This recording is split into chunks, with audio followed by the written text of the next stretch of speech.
아멘. 요즘에 방송에 이제 잘 나오는 분 중에 한 분이 이 서울대 노인외과 이 전문의인 이 정의원 교수라고 하는 분입니다. 이 건강을 위해서 세 가지가 필요하다고 얘기를 하거든요. 운동, 건강식, 수면, 이 세 가지를 얘기를 합니다. 근데 여러분, 이 세 가지 중에서 가장 중요한 게 뭘까요? 여러분, 얼핏 생각하면 운동 같지 않아요? 혹은 이제 건강식, 우리가 이제 여기에 많이 집중을 하는데, 이분은 뭐라고 얘기하냐면요, 수면이 가장 중요하다, 이렇게 얘기를 합니다. 가령 밤에 이제 잠을 덜 자고 그 시간에 이제 저녁 운동을 열심히 해도 수면 시간이 부족을 하면요, 결국 실패하기가 쉽다는 거예요. 왜냐하면 잠이 부족하면요, 스트레스 호르몬이 나온다는 거죠. 그래서 이제 근육을 만드는 것을 방해를 한다는 겁니다. 아무리 운동을 해도. 게다가 잠이 부족하면 스트레스 때문에 폭식을 하거나 간식을 섭취하는 것들을 부추긴다라고 하는 것이죠. 그래서 열심히 애를 써서 운동을 하고 몸을 혹사시켜도 그 효과가 그만큼 나지 못한다는 겁니다. 가장 중요한 그 수면이라고 하는 것들이 우선순위가 잡혀야 한다, 이렇게 얘기를 하더라고요. 그래서 이분의 이제 전체 주장을 보니까요, 삶을 우리가 누구나 이제 건강하고 생산적으로 만들고 싶잖아요. 그러기 위해서 막 린틸콩 막 이런 것들 먹으면서 금식 이 극기 훈련하듯이 많은 사람들이 해야 건강해질 것이다, 이렇게 생각을 한다는 것이죠. 근데 순서가 바르게 잡히지 않으면 그렇게 애를 써도 효과가 없는데, 순서가 잘 잡히면 어렵지 않게 생산적인 삶을 살 수 있다, 이렇게 얘기를 합니다. 근데 여러분, 이게 신앙생활도 동일한 원칙에 적용이 됩니다. 우리는 신앙생활을 잘한다라고 생각하면요, 왠지 약간 극기훈련하듯이 해야 된다는 생각이 있어요. 근데 예수님 뭐라고 말씀하시냐면요, 열심히보다 더 중요한 게 방향성이 중요하다고 말씀합니다. 바른 방향성이 잡혀야 한다, 이럴 때 열매를 기대할 수 있다, 이렇게 말씀하시거든요. 즉 우선순위가 잘 잡혀있지 않으면 애를 써도 받을 상이 없다라고 말씀을 하십니다. 그래서 오늘 한 예로 16절에 보면요, 금식에 대해서 말씀을 하십니다. 금식할 때 너희는 외식하는 자들과 같이 슬픈 기색을 보이지 말라. 그들은 금식하는 것을 사람에게 보이려고 얼굴을 흉하게 하느니라. 내가 진실로 너에게 이르노니 그들은 자기 상을 이미 받았느니라. 여러분, 이 당시에는요, 금식을 정기적으로 행하는 사람들이 많이 있었습니다. 왜 그랬냐면 사람의 인정 때문에 했다라는 거예요. 근데 예수님은 그것에 대해서 자기 상을 이미 받았다라고 말씀을 하십니다. 사람의 인정을 얻기 위해서 했는데 사람의 인정을 받았으니까 이미 자기상을 받았지 않았느냐. 여기서 생략된 말이 있죠. 뭡니까? 그러니까 하나님의 상은 기대할 수 없다, 이 얘기를 하시는 겁니다. 우리가 금식 이렇게 정기적으로 하시는 분들이 별로 없을 거예요. 그래서 이 말씀이 우리한테 그렇게 크게 안 다가올 수 있어요. 근데 여러분, 이거 잘 생각을 해보면요, 되게 안타까운 일이에요. 여러분, 금식이 얼마나 힘든 일입니까? 이 당시에 일주일에 이틀씩 구급 금식을 했어요. 나라가 지금 로마의 압제하에 있었기 때문에 우리가 나라를 위해서 이 바리새인들 같은 경우는 이틀씩 금식을 했다고요. 여러분, 안 하다가 금식 한 끼만 해도 이게 얼마나 짜증나는 일이에요. 만사가 귀찮거든요. 힘이 하나도 없어요. 근데 정기적으로 일주일에 이틀씩 나라를 위해서 금식을 하는데 하나님께서 그 사람에게 줄 상이 없다고 이렇게 말씀을 하시는 거예요. 너무 안타까운 일이죠. 여러분, 예수님께서 지금 본문에서 뭐라고 말씀하시냐면 상을 누리기 위해서 열심히 해라, 더 열심히 해라, 이렇게 말씀하지 않으세요. 나는 40일 금식도 했는데 너는 3일은 금식을 해라, 이렇게 말씀하지 않는다고요. 예수님이 말씀하신 거 뭐냐면 방향을 바꾸라는 거예요. 네가 사람의 인정이 아니라 하나님의 인정 때문에 해라, 이렇게 말씀하십니다. 여러분, 이게 작은 차이인데요, 어마어마한 차이입니다. 건강하기 위해서 필요한 게 뭐예요? 비중을요, 운동이나 식이요법보다 잠에 두어야 한다라고 이야기한단 말이에요. 신앙생활도 마찬가지예요. 은혜를 누리기 위해서 하나님의 인정을 누리는 것이 1차다, 이렇게 말씀하십니다. 여러분, 이 본문을 잘못 적용하면 안 됩니다. 이 본문은요, 예수님께서 금식하지 말라는 본문이 아니에요. 오히려 금식을 하라는 본문입니다. 그래서 17절에 뭐라고 말씀하세요? 금식할 때 머리에 기름을 바르고 얼굴을 씻으라고. 그리고 하나님 앞에서 할 때 내 아버지께서 갚으실 거라고 이렇게 말씀합니다. 여러분, 아무것도 안 하면요, 아무 일도 안 생겨요. 안 하면 받을 것도 없습니다. 근데 하나님께 심으면 그 심은 것들이 때가 될 때 열매가 거쳐져요. 그리고 바르게 행한 금식은 하나님께서 너무너무 귀하게 보시는 겁니다. 예수님도 사역 시작할 때 40일 금식을 하고 시작하시잖아요. 에스더도 나라가 위기에 빠졌을 때 3일간 금식을 합니다. 다윗은 위기 때마다 했고요. 선지자들도 국가의 위기 때마다 금식을 선포를 했습니다. 여러분, 금식은요, 내 힘을 믿는 사람은 절대 할 수 없어요. 정말 하나님의 일하심을 바라는 사람만이 할 수 있는 게 금식이라고요. 일반적으로 금식은요, 평상시 하지 않습니다. 인생에서 답이 없을 때 하는 게 금식이에요. 근데 여러분, 인생에 너무너무 큰 위기가 와서 답이 없을 때 어떻게 합니까? 사람들은 본능적으로 조바심이 나요. 내가 어떻게 쓰든 악을 쓰고 이 위기를 극복하겠다고 별의별 걸 다 합니다. 이리 뛰고 저리 뛰고 하게 돼 있다고요. 근데 금식은 뭐예요? 반대로 하는 거예요. 하나님, 이거 내가 내 힘으로 해결할 수 없습니다. 이거 하나님께서 해결해 주셔야 합니다. 하나님, 내가 뛰는 것보다 하나님께서 뛰는 것을 제가 신뢰합니다.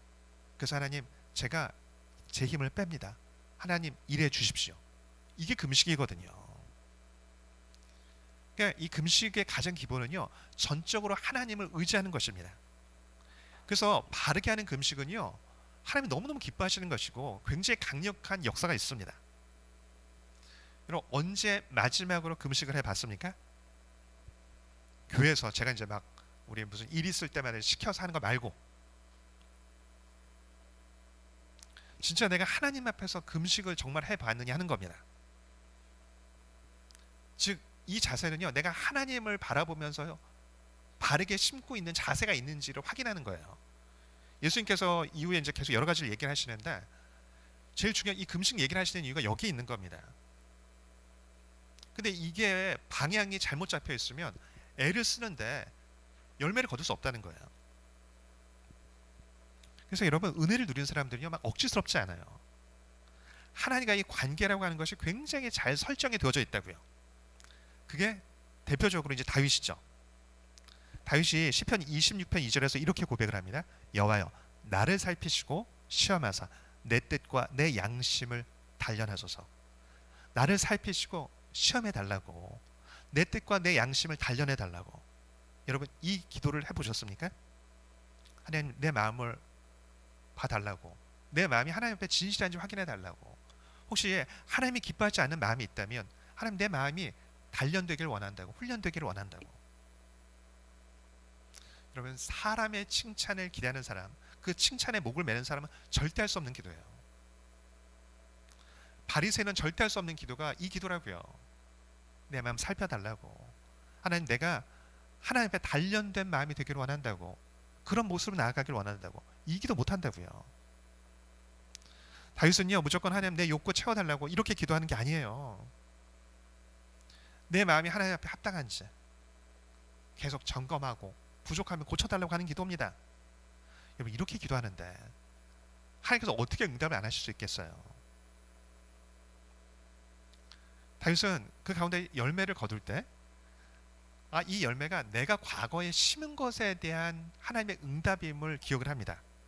그래서요, 시편 18편 20절 이하 이렇게 고백합니다.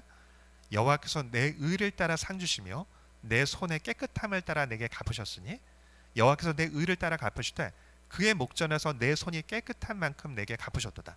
자비로운 자에겐 주의 자비로우심을 나타내시며 완전한 자에겐 주의 완전하심을 보이시며 깨끗한 자에게는 주의 깨끗하심을 보이시며 사악한 자에게는 주의 거스르심을 보이시리니. 자신의 의로움과 손의 깨끗함을 따라서 갚으셨다라고 고백을 합니다. 여러분, 이 구절을요, 언뜻 이게 이렇게 기도한 게 맞나? 이거 공로주의 아닌가? 이렇게 생각할 수 있습니다. 근데 여러분, 이거 다윗이 그런 의도를 한 게 아니에요. 내가 이렇게 했으니까 당연히 내가 이만큼 받아야 한다, 이 얘기 아니에요. 이게 공로주의거든요.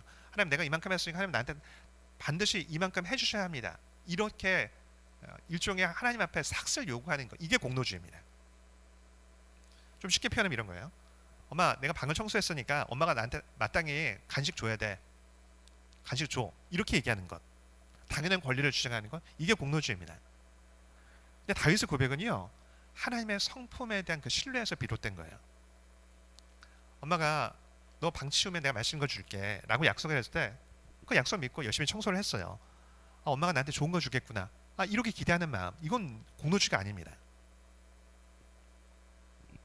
내가 하나님의 은혜를 기대하면서 내가 하나님 앞에서, 하나님을 사람 앞에서가 아니라 하나님 앞에서 심고 가꾸었다고, 그리고 그렇게 한 것에 대해서 하나님께서 날 기쁘게 받으셨다고 지금 이렇게 고백을 하는 거예요. 여러분, 오늘 본문도 약속이 담겨져 있습니다. 17절 18절 이하에 금식할 때 머리에 기름을 바르고 얼굴을 씻으라. 이는 금식하는 자로 사람에게 보이지 않고 오직 은밀한 중에 계신 내 아버지께 보이게 하려 함이라. 은밀한 중에 보시는 내 아버지께서 갚으시리라. 갚으실 거라고. 네가 하나님을 바라고 바르게 행할 때, 바르게 금식을 행할 때, 바르게 심을 때 갚으실 거라고 이렇게 말씀합니다. 그 기도의 원칙에 이 금식의 원칙이 삶에 점점 확장이 되는 걸 볼 수가 있습니다. 19절 이하에 있어서는 물질까지 확장을 시키죠. 그리고 이 원칙이 모든 삶에 다 적용이 돼야 합니다. 말씀을 준비하면서 이 떠올랐던 과거에 그 한 사역자가 있습니다. 지금 뭐 하고 있는지 되게 궁금한데, 그 어느 골프장에서 있는 교회에서 사역을 하는 분이에요. 또 이게 또 아는 분도 어느 아는 분도 있던데, 제가 죄송합니다.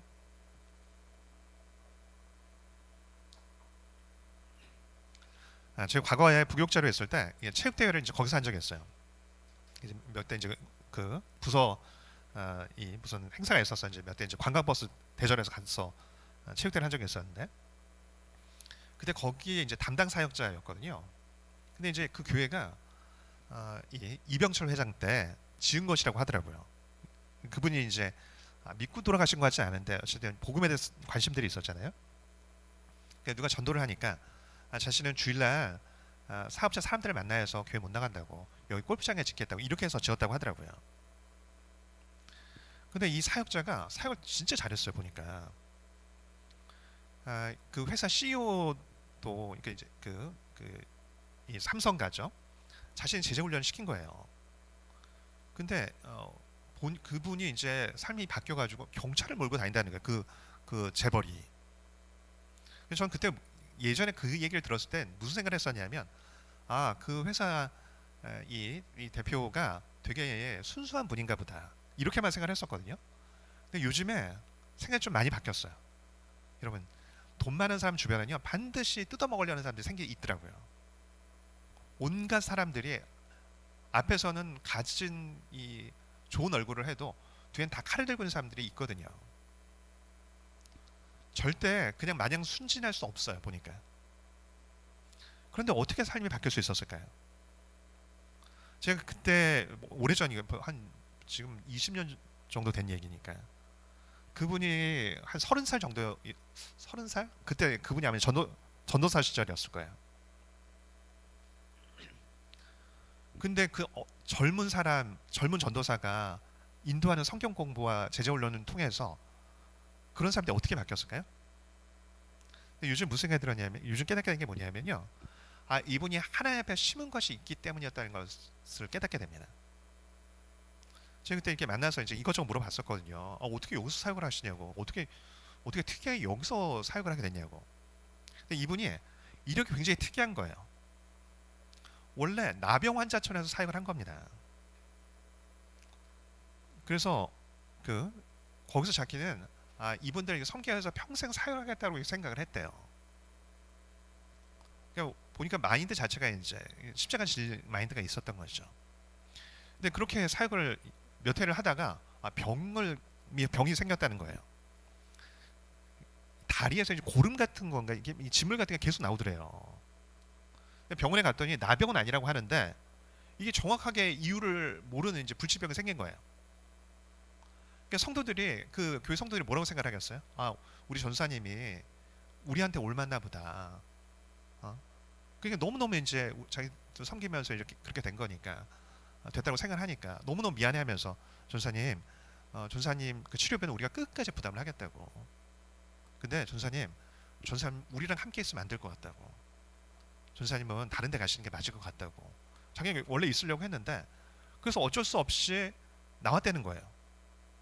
그러고 나서 인도함을 받은 것이 어떻게 하나님의 인도함 가운데 그렇게 인도를 받았다는 거예요. 여러분 왜 그런 분들이 이분 통해서 바뀌었을까요? 저는 그냥 성경 공부 열심히 해서 바뀌었다라고만 생각을 했는데 물론 열심히 했겠죠. 뭘 가르치는지를 알겠더라고요. 어떻게 나를 부인할지, 어떻게 하나님 앞에 심어야 하는 것인지, 내가 어떻게 내 삶을 하나님 앞에 드려야 하는지 이거 가르치지 않았겠어요? 자신의 삶을 통해서? 본인이 거기서 자기는 정직원 대우 받고 있다고 되게 과분하다고 얘기를 하던데, 근데 보면 거기서도 심고 있더라고요. 거기 이제 뭐 직원들이 많잖아요. 많을 거 아니에요? 그러니까 주일날 이제 예배를 드리고 하면서 직원들을 뿐만이 아니라 이제 가족들까지도 전도하려고 계속 애를 쓰고, 또 그 가운데 막 그 몇 번 이건희 회장도 이 대표분 통해서 이렇게 몇 번 예배도 드렸다고 하더라고요. 그러니까 안 믿고 가신 것 같긴 하지만, 성도들이 이제 다 골프장 직원들이고 하니까 그죠 이제 이 리조트 직원이고 다 그러니까요. 이 골프 무료로 가르쳐 주겠다고 계속 한다는 거예요. 바로 문 열면 유럽이 아니라 문 열면 바로 이제 골프장이잖아요. 근데 자기 한 번도 안 쳤대요. 그게 하나님께서 그렇게 하면 죄다 이렇게 말씀하셔서가 아니라 그건 죄 아니란 건 자기도 안다고, 나중에는 칠 거라고. 근데 자기가 그거를 누릴 수 있다고 누리면 직원들을 전도할 수 없을 것 같더라는 거예요.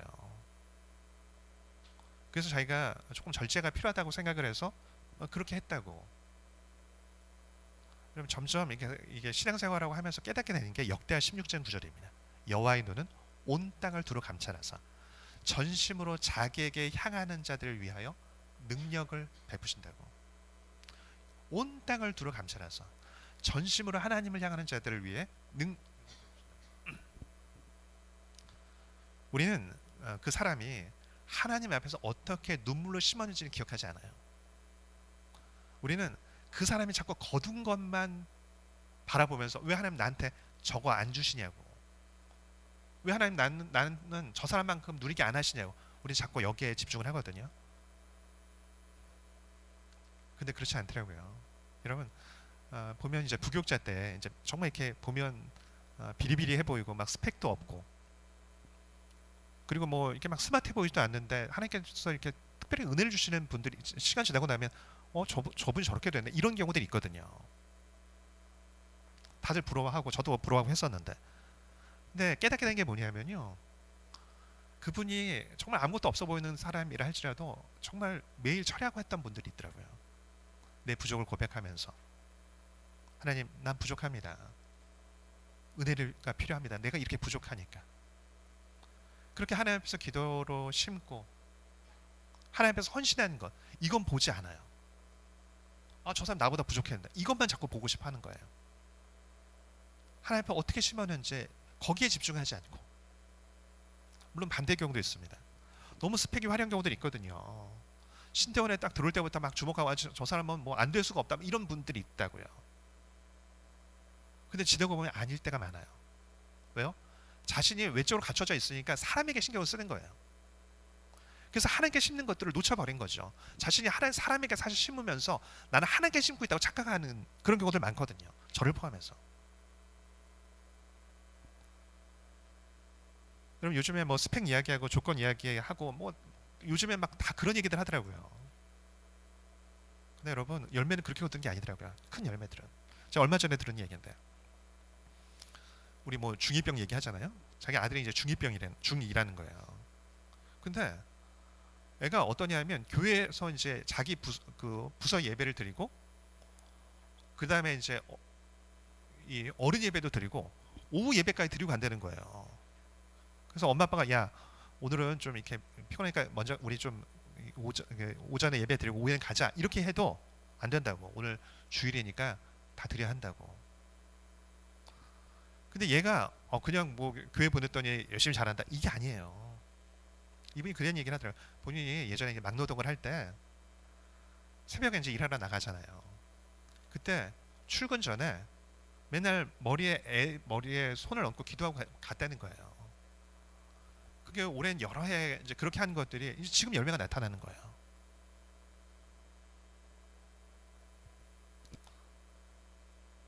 그 심은 것들에 대한 열매는 그 심은 것 하나님 앞에서 어떻게 심고 하나님 앞에서 뿌린 것을 생각하지 않고 와 쟤는 저렇게 잘하는구나. 아니요, 다 이유가 있더라고 보면. 사실 이제 얼마 전에 좀 황당한 일이 좀 하나 있었습니다. 모르는 분도 연락이 왔어요. 이분이 가톨릭 신자거든요. 몇 번 뵌 적은 있지만 뭐 이렇게 뭐 교제하고 한 분이 아니었는데 갑자기 보재요. 그래서 뭔 일이지? 뭐 이렇게 기도해 달라는 건가? 근데 왜 신부님한테 안 하고 나한테인가? 뭐 여러 가지 고민하면서 갔었는데 뭐 얘기하다가 뭐 어떻게 지내자고 이렇게 하다가 갑자기 봉투를 꺼내시는 거예요. 그래서 이렇게 다른 사람 통해서 들었는데 교회 뭐 이전한다고 들었다고 뭐 힘들지 않냐 뭐 이런 얘기하면서 봉투를 하는 겁니다. 그래서 나중에 확인해 보니까 한 달치 정도의 월세가 들어있는 겁니다. 되게 당황스럽더라고요. 아니 본인 교회 하는 것도 쉽지 않은데 다른 교회 거기 카톨릭 성도라니. 그리고 이분이 막 부자 이것도 아니고 그냥 연금 갖고 사는 분이거든요. 그래서 황당해가지고 이게 그 아는 분한테 연락해서 이분이 지금 나한테 이렇게 주셨는데 이거 돌려드려야 되는 거 아닌가 이런 생각이 든다고. 그랬더니 아니 괜찮다고. 이분이 원래 일반 교회든 카톨릭이든 뭐 이렇게 목회자든 상관없이 필요한 것이면 물질로 이게 심는 분이라고 이렇게 얘기를 하더라고요. 되게 도저히 많이 되더라고요. 갈라디아서 6장 7절 이하 이렇게 말씀해요. 스스로 속이지 말라. 하나님은 업신여김을 받지 아니하시나니 사람이 무엇으로 심든지 그대로 거두리라. 자기의 육체를 위하여 심는 자는 육체로부터 썩어질 것을 거두고 성령을 위하여 심는 자는 성령으로부터 영생을 거두리라. 우리가 선을 행하되 낙심하지 말지니 포기하지 아니하면 때가 이름에 거두리라. 하나님을 업신여기는 방법이 있대요. 그게 뭐예요? 내가 무엇으로 심든지 그대로 거두는데 내가 심지 않고 다른 거 거두려고 하는 거예요. 나쁜 걸 심어놓고 좋은 거 거두려고 하는 것. 이것에 대해서 죄송합니다. 이것에 대해서 업신여기는 것이다. 이렇게 말씀합니다. 네가 나를 안다고 한다면, 네가 나를 경외한다고 한다면 내 앞에서 심어야 한다는 거죠. 여러분 하나님 앞에서 뭘 심고 있습니까? 지금 심고 있습니까? 내가 하나님 앞에서 어떤 것이든 애를 쓰고 있기 때문에 내가 하나님 때문에 하고 있기 때문에 나중에 하나님께서 이것에 대한 하나님 기억을 하시겠구나 하는 것들이 있습니까? 뭐 기도건 무엇이건 마찬가지로 우리가 근데 요즘 보면요 심어도 되게 애매하게 심어요. 우린 다 알아요. 이 휴가철에 어쨌든 예배드리고 하나님 복을 주시는 분이라는 걸 다 알고 다 경험도 있을 거예요. 그리고 어려울 땐 기도합니다. 여러분 제가 그 과거에 이 부교체로 있을 때 한 성도가 새벽 예배부터 시작을 하더라고요. 특이하게 안 믿는 분인데 주일 예배부터 시작한 게 아니고요. 새벽 예배부터 시작한 분이 계셨어요. 삶이 너무 힘드니까 죽을 것 같으니까 너무너무 큰 위기가 닥쳤는데 뭐 경제의 위기, 가정의 위기 막 몰아닥쳐가지고 다 끝장나 버릴 것 같으니까 너무 힘드니까 특이하게 새벽 예배부터 시작했대요. 근데 여러분 이렇게 하면 응답 없을 수가 없어요. 이 너무 불가능한 문제라서 막 수행 꼴딱꼴딱 넘어가니까 시작을 했는데 1년 안에 다 끝났었어요 문제가. 근데 이분이 참 귀한 게 되게 여기서 멈추거든요.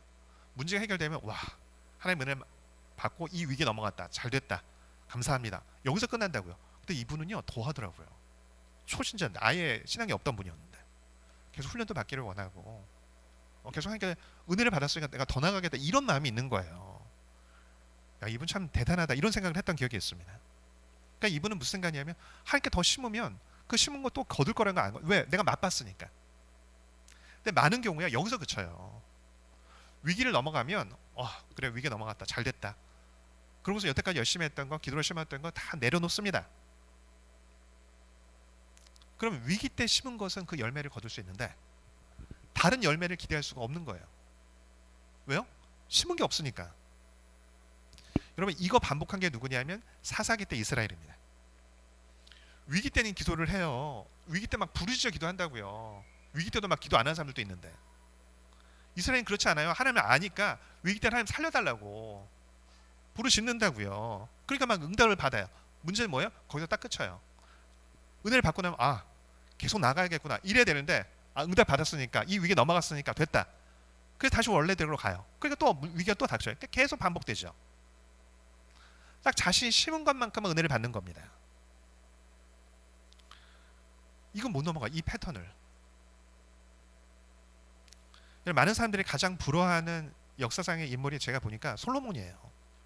온갖 거 다 누리잖아요. 뭐 부와 명예, 뭐 지혜, 뭐 책도 어마어마하게 써대고 쾌락 다 누려요.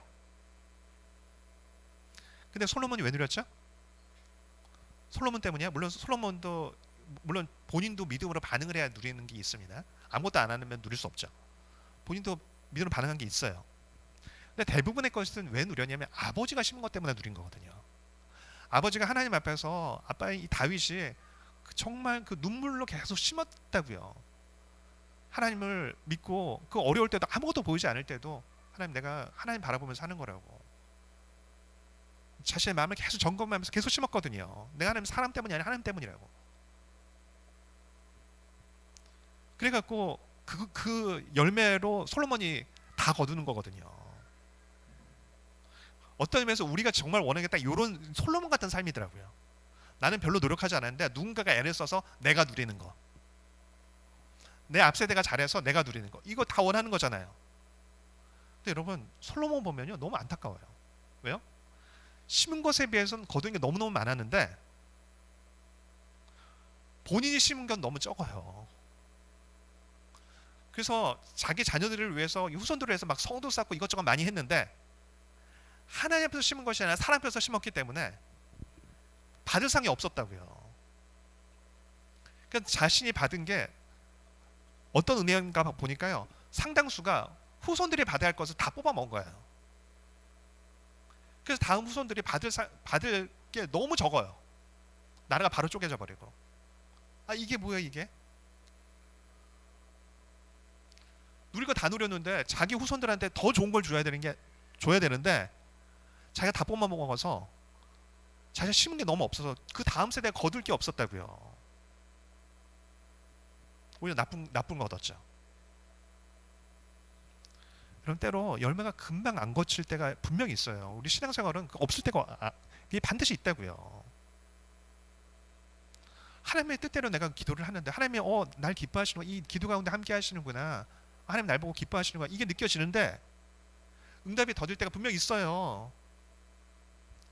근데 뭐라고 말씀하십니까? 낙심하지 않으면 때가 이르면 거둘 거라고. 근데 여러분 또 이럴 때도 있더라고요. 때로요.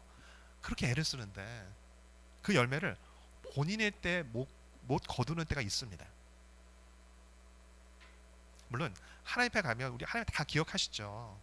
아니 물 한 그릇 대접하는 것도 잊지 않겠다고 하시는 분이신데 그 왜 기억 못 하시겠어요? 근데 여러분 이 땅에서도 그래 결국 받더라고요. 어떻게 해요? 진짜 큰 열매는요. 이 본인 때 못 받으면 다음 때 받더라고요.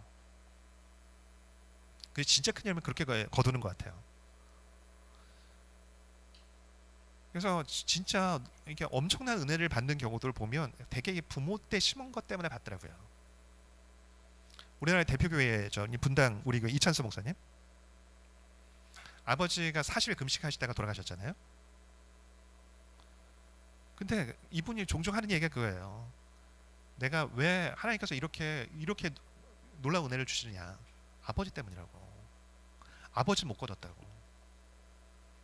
근데 그 아버지의 그 눈물의 그 기도와 헌신을 하나님께서 보시고 자기에게 은혜를 주신 거라고.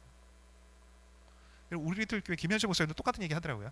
어머니가 평생 그 옛날 이 화장실 평생 교회 화장실 자기가 도맡아서 청소하셨대요. 어머니 너무 힘들었지만 근데 그거 자기가 다 맡고 있다고.